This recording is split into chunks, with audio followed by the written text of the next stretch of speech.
bonjour, bonsoir, demeurez bénis, grâce sur grâce et grâce pour grâce.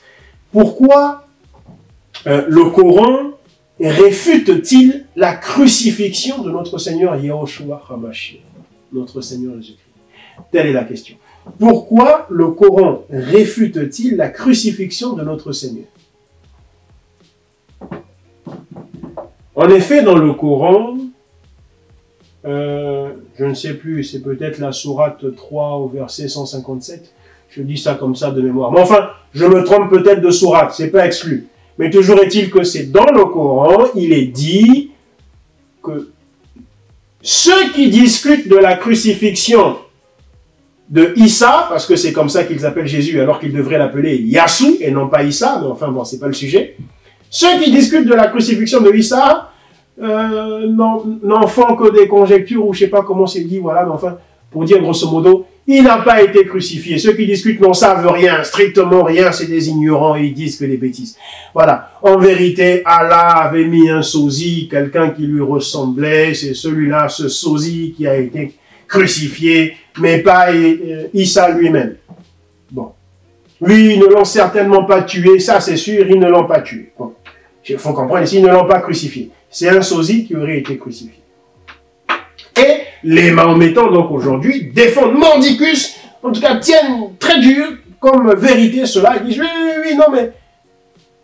Et quand ils font d'ailleurs des débats avec les chrétiens, ils disent mais pourquoi vous voulez absolument que Jésus ait été crucifié? Pourquoi? Nous, notre livre, le Coran, nous dit que c'est pas le cas. Mais vous, vous y tenez. Pourquoi? Bref. Donc, moi, maintenant, je dis, pourquoi le Coran réfute-t-il la crucifixion? Eh bien, parce qu'il faut savoir que la foi chrétienne, et justement, on parlait de fondement dans une QPUP précédente, la foi chrétienne est basée sur des événements très concrets et nettement identifiés.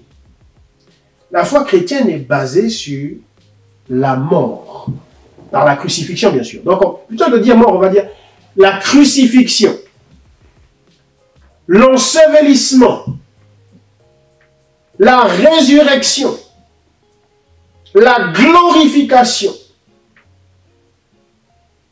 l'ascension et le retour de notre Seigneur Yahushua. Voilà, si je puis résumer, ce sur quoi est basée la foi chrétienne. Et dans ces 6 éléments que je vous ai énumérés, si on en retire ne fût-ce qu'un seul, il n'y a plus de foi chrétienne. La foi chrétienne n'est plus, elle disparaît. Et notre foi devient vaine et nous mourrons dans nos péchés. Nous mourrons dans nos péchés. On l'a vu encore dans une QPUP précédente où on disait la crucifixion, mythe ou réalité, ou je ne sais plus comment c'était formulé. On a vu cela. Que Paul, en tout cas l'Écriture, lie intrinsèquement la crucifixion à notre salut. Si Jésus n'a pas été crucifié, c'est qu'alors nous ne sommes pas sauvés non plus. Comme on l'a vu dans une question antérieure, où je donnais d'ailleurs l'Écriture. C'est qu'alors nous ne sommes pas sauvés, nous mourrons dans nos péchés. Et donc pourquoi le Coran réfute-t-il cela? Mais parce que il est dit aux Mahométans que eux là seront sauvés, eux les Mahométans, mais les chrétiens ne le seront pas. Même si dans son esprit contradictoire, ce Coran qui ne cesse de se contredire, dit que « Ah, oh Issa, j'élèverai vers moi ceux qui te suivent. Hein? J'élèverai vers moi ceux qui t'ont suivi. » Mais dans un esprit de contradiction totale, il dit encore « Non, non, non, non, ceux qui suivent Issa sont des associateurs, ils doivent tous aller à la gêne. » C'est pour ça que le Coran réfute la crucifixion, parce qu'il veut nous expédier tous en enfer. Dans la mesure où s'il n'y a pas eu de crucifixion, notre destination c'est l'enfer. Clair et net. Demeurez bénis, Shalom.